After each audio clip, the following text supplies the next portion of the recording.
pride of the height, the clear firmament, the beauty of heaven with his glorious shew. The sun when it appeareth, declaring at his rising, a marvelous instrument. The work of the Most High, at noon it parcheth the country, and who can abide the burning heat thereof? A man blowing a furnace is in works of heat, but the sun burneth the mountains 3 times more, breathing out fiery vapors, sending forth bright beams. It dimmeth the eyes. Great is the Lord that made it, and at his commandment runneth hastily. He made the moon also to serve in her season, for a declaration of times, and a sign of the world. From the moon is the sign of feast, a light that decreaseth in her perfection. The month is called after her name, increasing wonderfully in her changing, being an instrument of the armies above, shining in the firmament of heaven. The beauty of heaven, the glory of the stars, an ornament giving light in the highest places of the Lord. At the commandment of the Holy One, they will stand in their order, and never faint in their watches.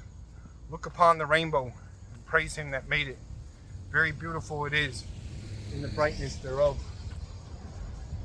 It compasseth the heaven about with a glorious circle, and the hands of the Most High have bended it. By his commandment he maketh the snow to fall apace, and sendeth swiftly the lightnings of his judgments. Through this the treasures are opened, and clouds fly forth as fowls. By his great power he maketh the clouds firm, and the hailstones are broken small. At his sight the mountains are shaken, and at his will the south wind bloweth. The noise of the thunder maketh the earth to tremble, so doth the northern storm and the whirlwind.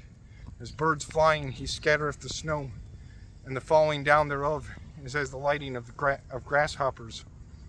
The eye marveleth at the beauty of the whiteness thereof, and the heart is astonished at the raining of it. The hoarfrost also, as salt, he poureth on the earth, and being congealed, it lieth on the top of sharp stakes. When the cold north wind bloweth, and the water is congealed into ice, it abideth upon every gathering together of water, and clotheth the water as with a breastplate. It devoureth the mountains, and burneth the wilderness, and consumeth the grass as fire. A present remedy of all is a mist coming speedily. A dew coming after heat refresheth. By his counsel he appeaseth the deep, and planteth islands therein. They that sail on the sea tell of the danger thereof, and when we hear it with our ears, we marvel thereat. For therein be strange and wondrous works, variety of all kinds of beasts and whales created. By him the end of them hath prosperous success, and by his word all things consist. We may speak much, and yet come short. Wherefore in sum he is all. How shall we be able to magnify him? For he is great above all his works. The Lord is terrible and very great, and marvelous is his power. When ye glorify the Lord, exalt him as much as ye can, for even yet will he far exceed. And when ye exalt him, put forth all your strength, and be not weary, for ye can never go far enough.